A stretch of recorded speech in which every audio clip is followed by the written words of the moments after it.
Good day, everyone, and welcome back. It's wonderful to be here and to share this opportunity with you again. I'm Mrs. Swart, and I'll be taking you through lesson 28, English question tags. Now, I'm sure all of you have heard about question tags, and those of you who aren't sure, just a reminder of what it is. What is a tag? A tag is something we attach to something. It could be, you think of a ticket or a label or a card, you go into a shop to go and buy a piece of clothing or something. There'll be a tag on with a price. So a tag is something we add in. We're going to change a statement into a question by adding a tag. I want you to take note of the punctuation. There'll be a comma added and also a question mark because we're taking the statement and we're changing it into a question.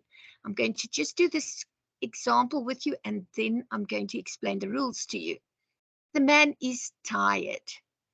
We have a positive sentence here and then we have a negative tag. So it's going to be opposites. If you have a positive sentence, a negative tag. If you have a negative sentence, you will have a positive tag.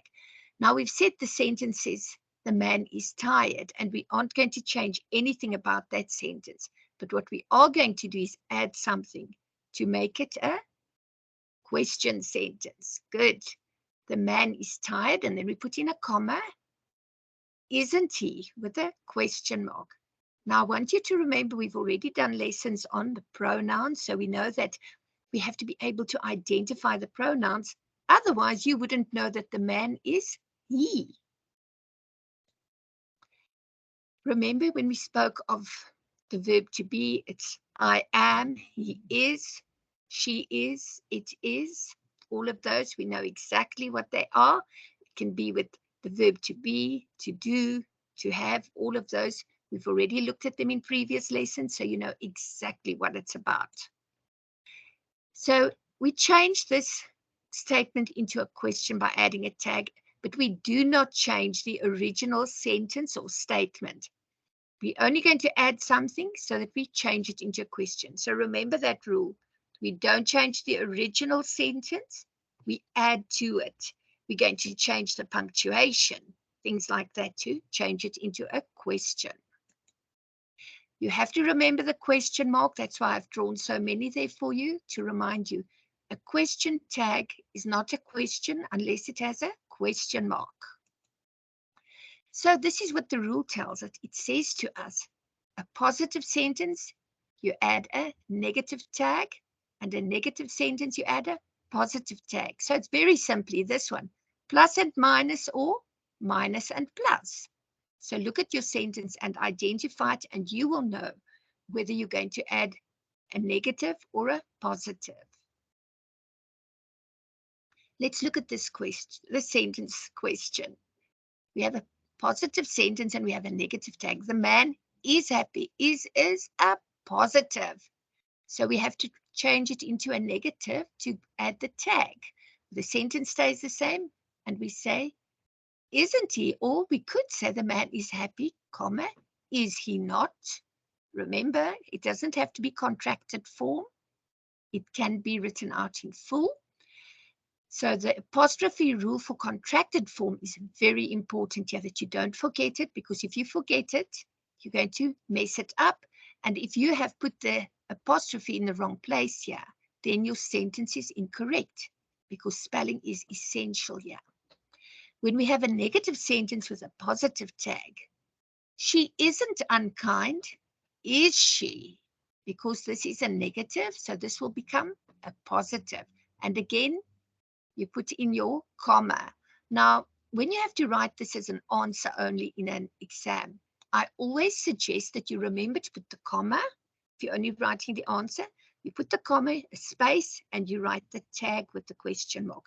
Just in case the examiner is a bit tricky about it and saying, I want the full example. Let's look at these. I have quite a few examples for you that I want you to take note of, because you're going to get some questions in the quiz about the rules, and you're also going to get some questions in the quiz as to the correct tags that you have to add. So try and remember the rule that you don't get mixed up.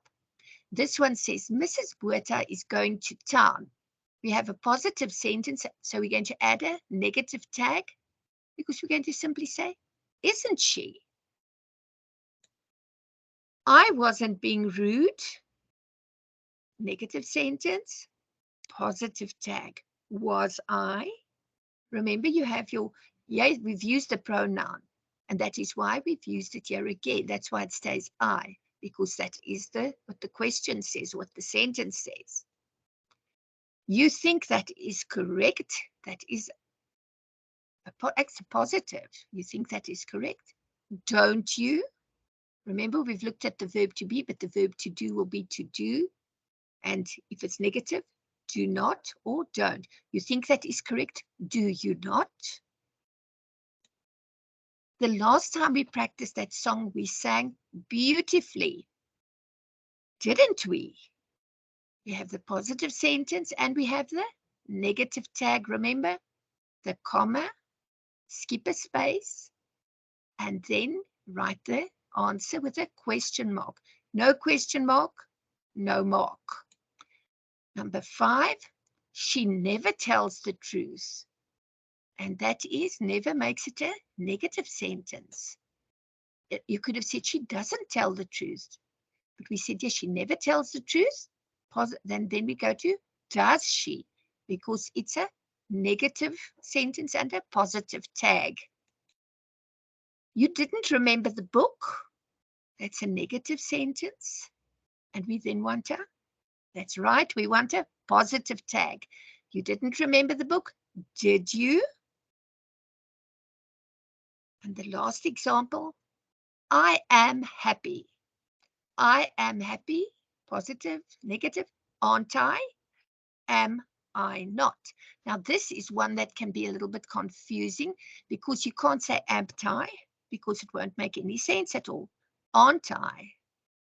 Am I not is perfectly fine to use here. It's totally acceptable.